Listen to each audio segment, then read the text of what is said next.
Strap yourself in, folks. Boston College has new uniforms.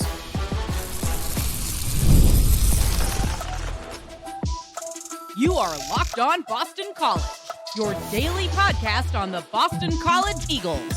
Part of the Locked On Podcast Network, your team every day. Hello, everyone, and welcome. This is Locked On Boston College, your team every day. I'm your host, AJ Black, editor of Eagle Insider, part of the 247 Network. Thank you all for joining us. We are your only daily Boston College podcast, your place to go to when you want Boston College news. Today's episode is brought to you by FanDuel. Right now, new FanDuel customers can get $150 in bonus bets if your first $5 bet wins. Now, let's get into it. We have a lot to talk to you about today. I've been talking about Boston College moving on past Earl Grant. I haven't really got into one of the biggest issues. Would they actually pay to get rid of him? Secondly, we're going to also look at Bill O'Brien doing his media rounds and being a media darling. Why that's a big surprise to me. Finally, let's kick things off by talking about the new uniforms. Now, this kind of wraps into segment number 2, but Boston College has new uniforms. And the way that we found out about it was Bill O'Brien was on the Bobby Bones Sports Podcast. Now, I've heard Bobby Bones do country music shows. I had no clue that this dude did sports podcasts. And the fact that he had Bill O'Brien, of all people, on really shocked me. But shout out to my listeners and readers who pointed this out to me. Now, Bobby Bones talked almost really quickly about how much he loved the uniforms of the Doug Flutie era, the Miracle in Miami. Bill O'Brien said, and get this summer, New Balance is giving them new uniforms, and they're going to be more on the par of the old BC uniforms that you saw during the Flutie era. Right now, if you're not aware of it, New Balance does everything but football uniforms. They do basketball, they do hockey, baseball, they do everything. Adidas has been doing football. Now, the rumor has been that this is the last year of Adidas and that they were going to move back to New Balance and have New Balance do everything. Well, Bill O'Brien's comments solidify that that is going to be the case. Boston College is going to get brand new uniforms, and they're going to look like Doug Flutie's. Now, you folks out there, if you're a BC nut like I am, you know that the uniforms have been kind of bland lately. The worst to me, maroon on maroon. Those maroon on maroon jerseys are giant for me. I hate those things. And the rest of them, I have to admit, Adidas Adidas basically just copied what Under Armour did and kind of added just a little bit to their own, but they're really not anything different. But really, BC just ended up looking like Timu FSU. Yeah, so did you really want to stand out and be different, or do you want to be Timu FSU? And I don't think BC wants to do that. I think they want to be different. Look at basketball, for instance. Basketball under New Balance, you may like it, you may hate it. The Heights jerseys, I think they're gray or light black, very, very different than anything BC has ever had. I'm very excited to see what New Balance could do. My thing, what I would love to see is what New Balance could do with the helmets, because the helmets, just like the jerseys are kind of Timu Florida State, the helmets are just a cheap knockoff of Notre Dame. The jerseys and kind of what everything is going to be like, you have an opportunity to add things. I'm going to say this right now. With the helmets, I am not wedded to them just being solid gold. Again, that is what Notre Dame does. We do not need to be Fredo to Notre Dame. Do something different. Script? Sure. You want to put an Eagles script up there? Let's try it. You want to put a logo like the one over my head over here? I'm up for trying that too. Whatever you're thinking of doing, make it bold, make it different. And I think that's what they're going to do. I think this is going to be a different uniform that's going to put BC in a at least spread them out from a lot of other programs, because whenever they do uniform rankings, BC's always at the bottom. And I don't blame them, because their uniforms are very generic. This is your chance. New Balance is willing to take risks. They've showed it with basketball and hockey too, a little bit, and baseball. I mean, you see it; they're everywhere.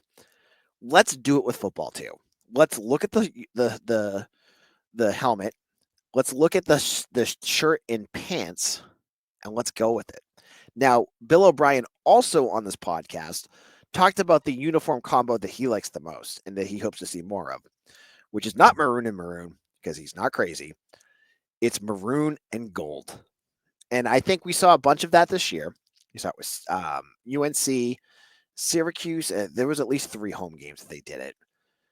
But if that is your standard, I would be very happy because I'm not the biggest fan of maroon and white. Maroon and maroon is it's the devil. We don't want that. Go with maroon and gold. And let's make this gold the right color gold.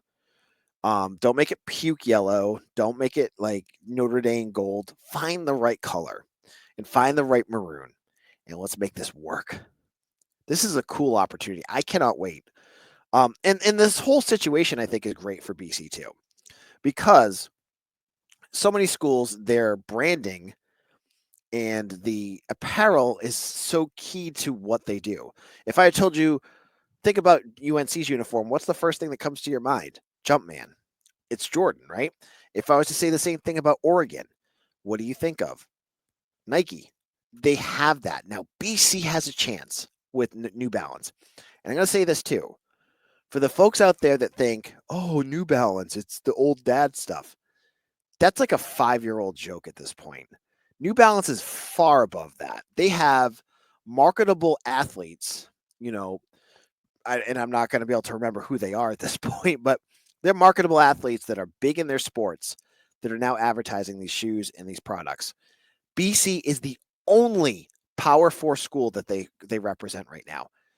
This is a chance for BC to make themselves different. And making yourself different is a great way to recruit and to get fans here and to get players here. So I love it. And so I was very interested to see what Bill O'Brien said. So that was the uniform stuff. Now, additionally, Bill's been all over the place. He talked on the Mita Perel podcast, the one he does, I think it's called the Bill O'Brien podcast.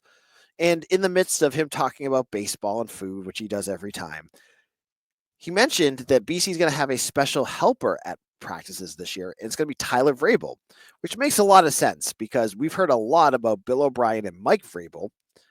Why not have his son, who's probably done with playing at this point? I don't think he ever really connected anywhere. Maybe he wants to be a coach. This is a perfect opportunity for him. So, former offensive lineman, he just graduated, I think, 3 years ago. This is awesome. Get him back on campus, get another name that BC fans know. And it's just for spring practice. I don't know what this means. Is it just for a month or two, and then he's going to figure out if he's going to try to get into an NFL camp? We'll see. But, hey, the more the merrier. In a moment, let's get into Bill O'Brien's media because I haven't thought about this. And one thing that really has surprised me about him as a coach, I'll get into that in just a moment. When the game tips off, the NBA action is just getting started, and there's no better place to get in on the action than FanDuel, America's #1 sportsbook. With FanDuel, you can place live bets throughout the game, so even if you miss the opening tip-off or want to bet on a fourth quarter comeback, you can stay in on the action. And if you're looking for a bigger payout, you can combine your live bets into a same-game parlay. I love using FanDuel's live betting feature because it keeps every moment of the game exciting. When I'm backing my Celtics for a late game rally or picking Derek White to hit clutch threes, I never feel like I missed my chance. Plus, the app is easy to use, and when you win, you get paid instantly. Right now, new FanDuel customers can get $150 in bonus bets if your first $5 bet wins. Just visit FanDuel.com to join today. That's FanDuel.com for your shot at $150 in bonus bets. Make every moment more with FanDuel, the official sportsbook betting partner of the NBA.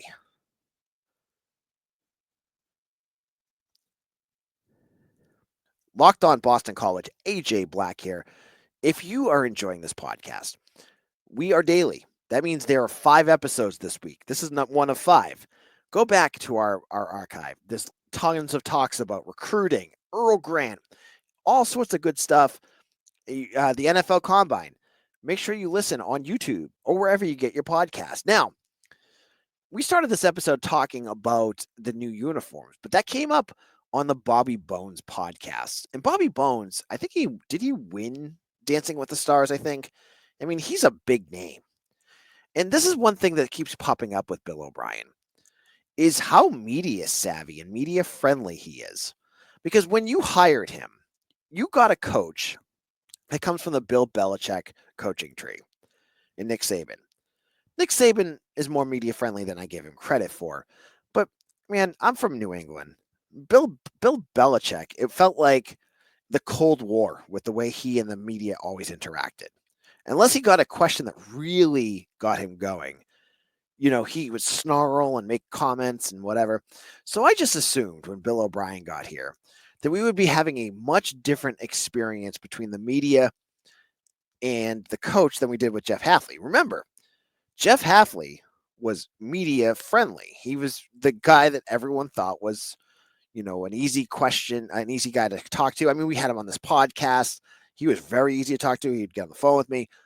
He had that very good reputation of being personable. Now, Bill O'Brien, on the other hand, he comes in.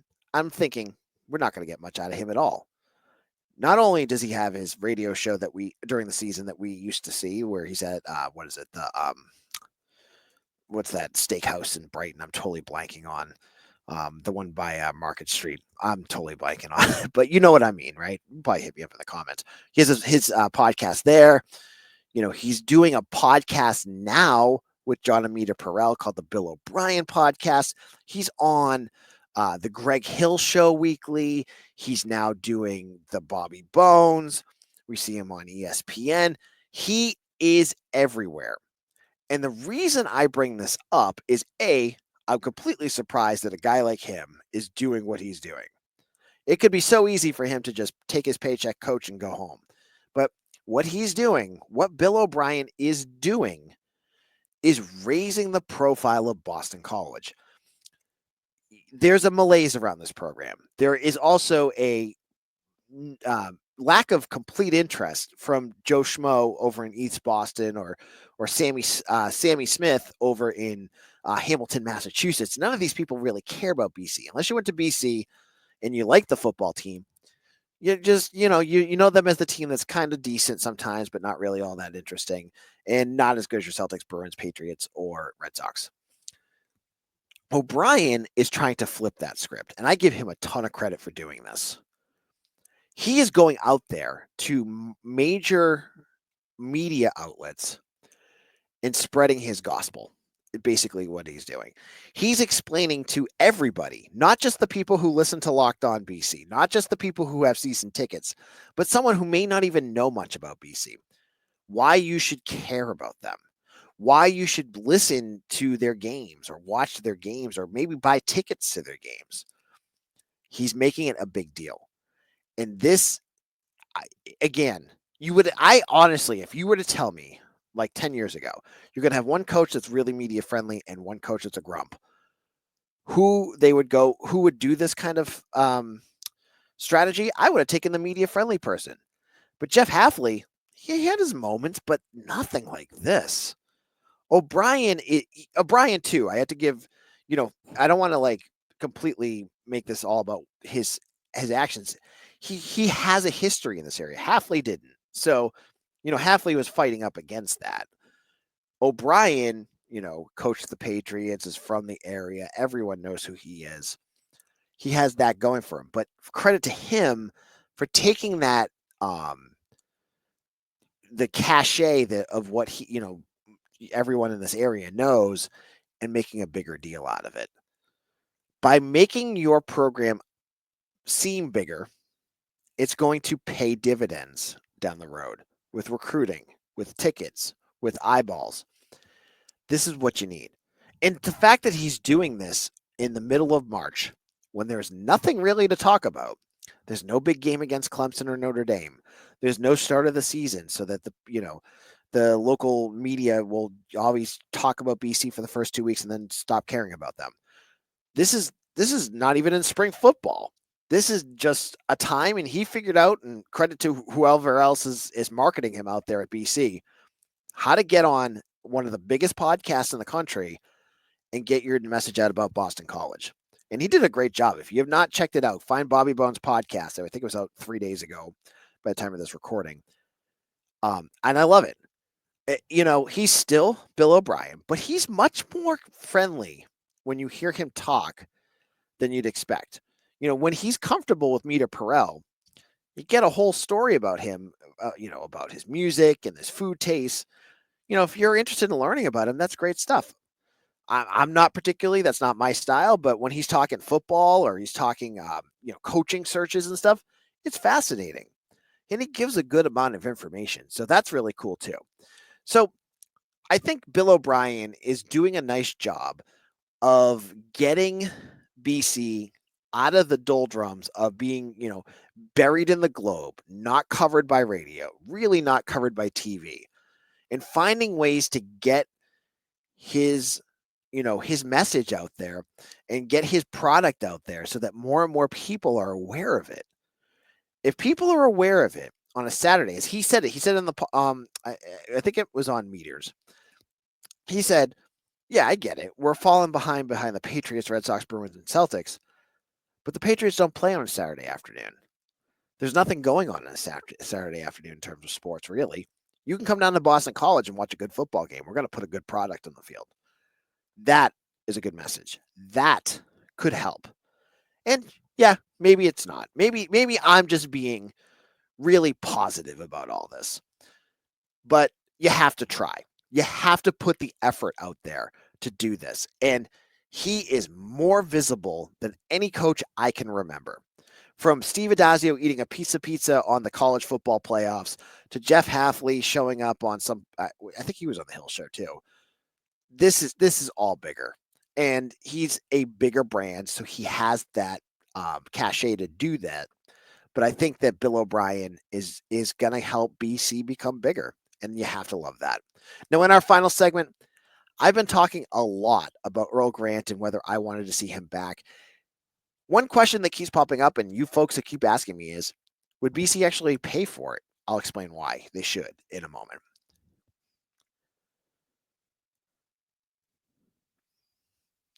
We're all about the stats because numbers don't lie. And when it comes to the all-new Nissan Armada Pro 4X, the new numbers are on the MVP level. With the ability to tow up to 8,500 pounds, it can quite literally carry the whole team, plus the gear wherever you need to go. It's powered by a twin-turbo V6 engine, delivering the strength and performance to handle sideways, back roads, and everything in between. And with room for up to 8 people, the Armada Pro 4X is built for big crews, big adventures, and even bigger memories. When you're exploring off-road trails or rolling up the arena, the Armada Pro 4X brings power, versatility, and style wherever you go. Take your adventures to new heights in the all-new Nissan Armada Pro 4X. Learn more at nissanusa.com.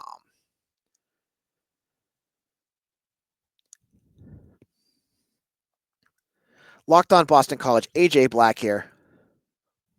Now, if you're digging Locked on Boston College, let me tell you about Locked on ACC.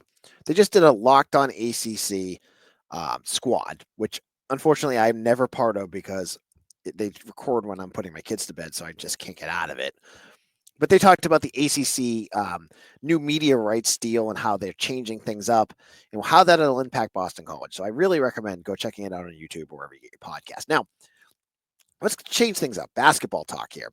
On Wednesday night, Boston College lost to Clemson. And credit to BC, they played hard out there. Chad Venning did not play. Donald Hand was completely off all game. But you had another good game from Luka Taves. You had a coming out party for Jaden Hastings, who had 18 points. And they looked competitive. They were in this and only down by 3 late in the second half and just fell apart at the end when they couldn't hit a bucket.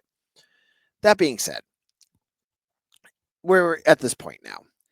You have two camps. You have those who believe that, you should give Earl Grant one more year. And you have those like me who think, I don't think this is the right coach to get BC over the hump. And I've already told you guys why I think that. I'm not going to rehash all that. But I want to credit a bunch of readers and a bunch of listeners, readers to Eagle Insider, listeners to this podcast. They keep bringing up a point that I need to address because I didn't address it in the last one. And I want to make sure I talk about it. Yes, BC could make this move, but the question is, will they pay to do this? Remember, Boston College extended Earl Grant to the 2029 season. That is a big extension. To fire him, they will have to pay a buyout. We don't know what the buyout is. We don't know the terms of the buyout. We don't know how much that would be. We just know it's a buyout. And a buyout's going to be millions of dollars because it's usually either like 50, 75%. It could be the whole contract. Who knows what it is? So the question remains, would BC pay for them? Because Boston College, they have a history of not doing that. It took 7 years for them to get rid of Steve Adazio. It took 7 years for them to get rid of Jim Christian. They're slow usually. Now, there's some different factors I think that need to be addressed when it comes to this money piece. All those coaches that I just talked about, they fell under the purview of Father Leahy.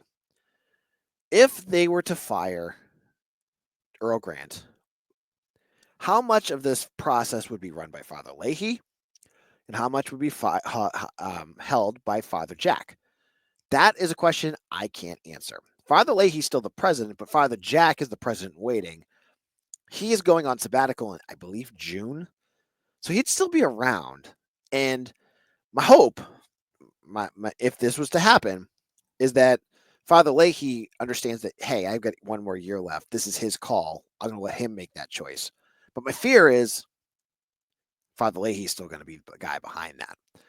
So I'm a little worried that that would be the case. And if Father Leahy's in charge, we could not do anything and be stuck with Earl Grant again, even if they think he's not the right choice, just because they don't want to spend money. But I think the biggest part of all that with Father Leahy is going to be the money. So we may not even get to the part where they would make a choice, and make a new hire. It's going to be, I see this buyout, I'm not going to do it. My hope is, that Father Jack has more say in this than maybe he would have if he wasn't the president in waiting, and B, that Blake James can sell the big picture to Father Leahy.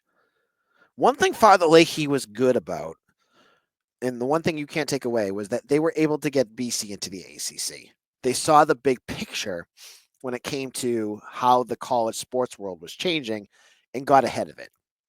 Now, as we said on yesterday's show, the ACC might have an end date. There might be an expiration date on this, and that's 2030. You want to make yourself as marketable as possible, or this money train is going to end, and it's going to end fast. You do not want to end up like Washington State and Oregon as they did with Pac-12. You want to be able to say, hey, we're in a good media market in Boston. We're winning. We're all this good stuff. You only have a few years to do this. So this is on Blake James. If he thinks, and this is their call. If he thinks that if Earl Grant is not the answer, you need to lay out why the move needs to happen now. And yes, it's going to cost you money now, but in the end, that money is going to be pennies in the piggy bank compared to what you're going to bring in. And I would go with a two-prong approach here. First of all, obviously the media rights. You need to get your program back into a marketable status, because right now, any media company is going to watch a basketball game and go, "Where's the students? Where's the fans? They're not here." You got to fix that, and you can only do that by winning. Earl Grant's not winning right now, so you might need to change that. You're going to have to show him, like, okay, if you want to get the millions and millions of dollars it's going to bring in, having your basketball team up to snuff is going to be important. That is money that's going to spread out over time that you can recoup all the money you're going to pay to get rid of him. That could be one thing. The other piece is, it's smaller piece is, you make money off your media rights deal, sure, but you also make a chunk off ticket sales, gear, merch, all that good stuff that goes into going to a game. When half of your games, maybe more, are completely dead, you're not making money.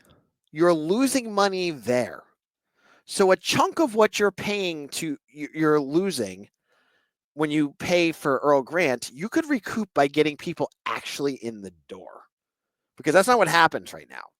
And the people that are coming into the door usually are from opposing teams. Duke, Syracuse, Clemson. Many times it's them. Sometimes, a few times you get a few, but you want to fill that Conte Forum. And if you fill Conte Forum, you're going to make a lot of money. And that money that you weren't having this year could cover all that money that you just paid Earl Grant to go away and the new coach to come in. Because it's not just a one-part deal here. You may have to pay, throw out a number like $5 million for Earl Grant to go away. You then would have to pay whatever it takes, and I hope they do the Bill O'Brien approach, if this was the case, to pay for more and to pay for a bigger assistance pool and all that stuff, because you got to spend money to make money. So that's my big deal here, is that, yes, the question is, would BC pay for this? If they are narrow-minded and they don't see the big picture, they won't do it.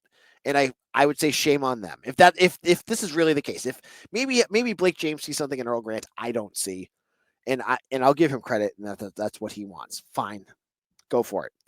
But if you're thinking that this is the move you need to make, you need to see the big picture. And that big picture is money from your media rights deal and money that your program brings in. Both of them would be majorly impacted by a coach that's ineffective. So if they're thinking that they need to make a move, think about those two things, because they're very, very important. And it's bigger than just paying that, whatever it costs to pay for that buyout. So I hopefully you answer that question. And will they? I don't know. I'm not Father Leahy. I'm not Blake James. I'm not the board of trustees. I don't know. And I get your skepticism that BC would do this, because we've seen them not do it many times before. I have faith in Blake James, though. I do. And I have faith that this group, now with things hitting a new, a whole new speed, understands that things have changed. You got to start changing.